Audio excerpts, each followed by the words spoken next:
100% અહિંસા શક્ય નથી. અહિંસા સિદ્ધાંતની દ્રષ્ટિએ બહુ સારી વાત છે, પણ 100% અહિંસા શક્ય જ નથી. અમારે યજ્ઞ કરે તો યજ્ઞની અંદર પણ પ્રાયશ્ચિત હોમ કરવો પડે છે, કારણ કે યજ્ઞની અંદર પણ જાણે અજાણે હિંસા થાય છે. યજ્ઞના છાણામાં લાકડામાં સૂક્ષ્મ કીટાણુ હોય, બળે, તો પ્રાયશ્ચિત હોમ કરો.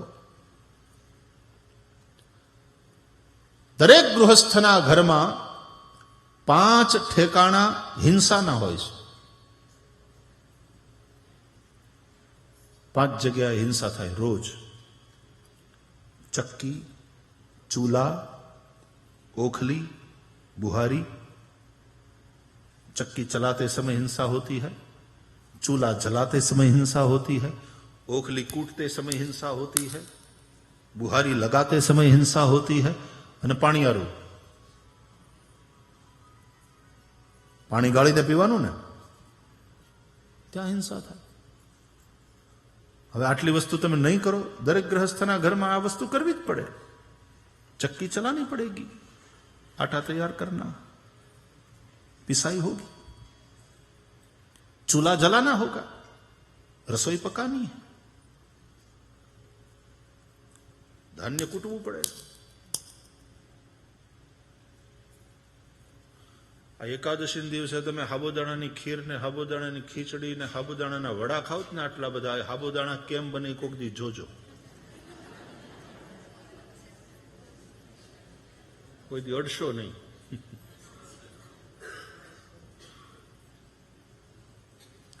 જે કંદનો જે પલ્પ હોય છે ને, એને પછી આમ ક્યારાઓમાં પાથરવામાં આવે અને એને તડકામાં અને રાતના પછી મોટી મોટી લાઇટ્સ હોય, ગરમીમાં એને ઓલું કરવો પડે, કરવા દેવો પડે, અને એ પછી થોડો એને સડન એમાં આવે. હું એટલી દુર્ગંધ આવે સાહેબ. તમે કોક દિવસ સાઉથ ઇન્ડિયામાં કર્ણાટકાની બાજુ જ્યાં બધું બને છે ને, ત્યાંથી કોક દી નીકળજો, ખબર પડશે. હું તો ત્યાંથી નીકળ્યો છું એટલે ખબર. એવું ગંધાય, એવું ગંધાય. હું તો છે શું, તો સાબુદાણા બને. અરે તારી બલી. અને પછી ઓલી જે લાઇટ એના ઉપર રાખી હોય ને રાતના, હવે ઓલા ફૂદડા બુદડા તે બધા રાતના, ખેતર છે બારોબાર, ફૂદડા બુદડા આ છે તે છે, એ બધા એમાં બળી બળી ઓલા પલ્પમાં. અને પછી જયારે ભેગો કરવાનો હોય ત્યારે તો એ કારે બધો ભેગો થાય, બરાબર ગ્રાઇન્ડ થાય, ને પછી એની અંદરથી દાણા બને. એટલે એકાદશીના દિવસે તમે ઘણું બધું ખાવ છો. તો જોયાનું ઝેર છે ભાઈ. હા, આપણે ત્યાં ગુજરાતીમાં કહેવત છે, જોયાનું ઝેર.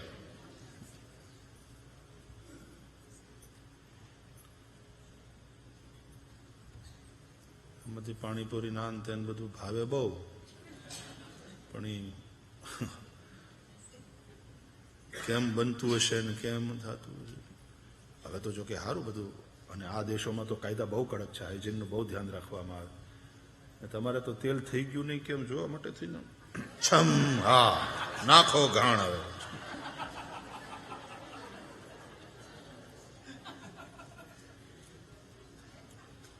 કંદોયાના શરીર ગંધાતા હોય ભાઈ. કાંઈ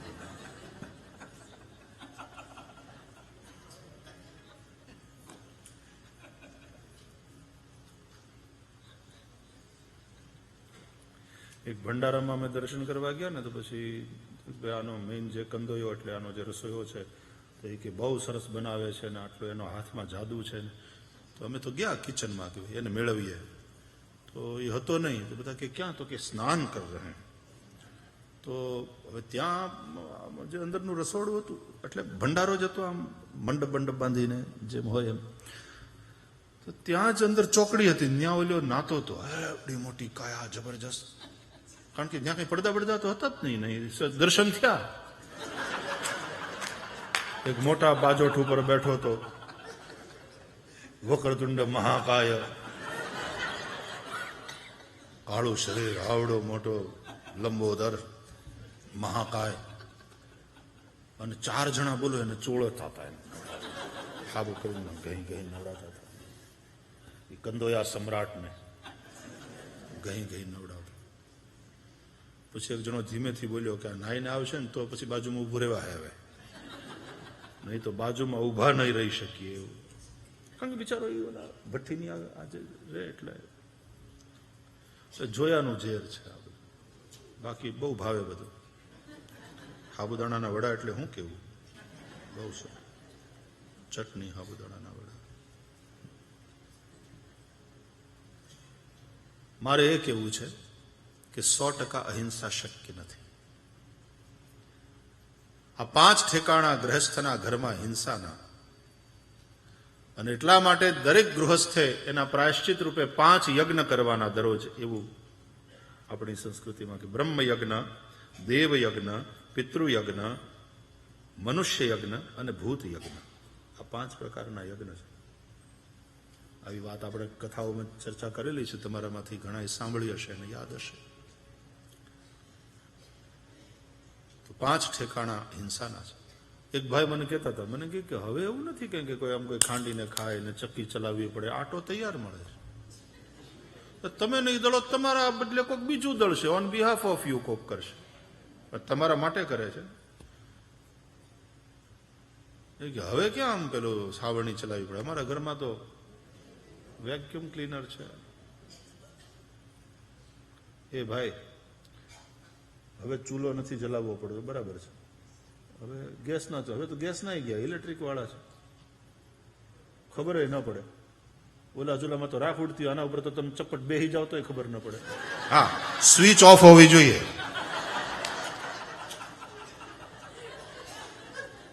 ખુરશી હોય, મજાનું આસન હોય એવું લાગે.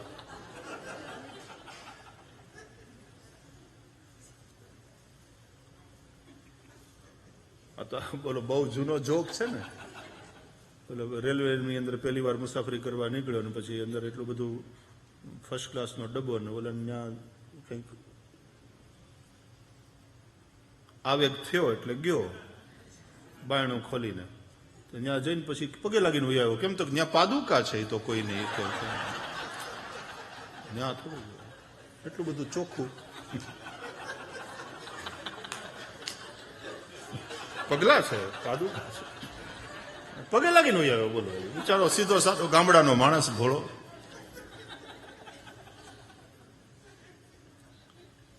તો હવે ક્યાં ચૂલામાં રાખ ને અંતે બધું હોય છે. એ વાત બધી સાચી. હવે લાઈફસ્ટાઈલ બદલાઈ ગઈ, પણ એક વાત કહું, લાઈફસ્ટાઈલ બદલાણી ને એટલે કઈ પાપ બંધ નથી થયા. લાઈફસ્ટાઈલ બદલાણી એટલે પાપ સ્ટાઈલ પણ બદલાણી.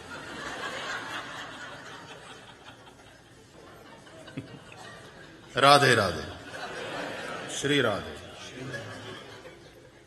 એટલે લાઈફસ્ટાઈલ બદલાણી એમ પાપ સ્ટાઈલ બદલાણી છે, પણ પાપ તો થાય જ. કહેવાનો અર્થ 100% અહિંસા શક્ય નથી. અહિંસા સિદ્ધાંતમાં તો શ્રેષ્ઠ છે જ, એમાં કોઈ સવાલ નથી, અને બને એટલી અહિંસા આપણે એનું પાલન કરવાનું જ હોય, પણ 100% શક્ય નથી.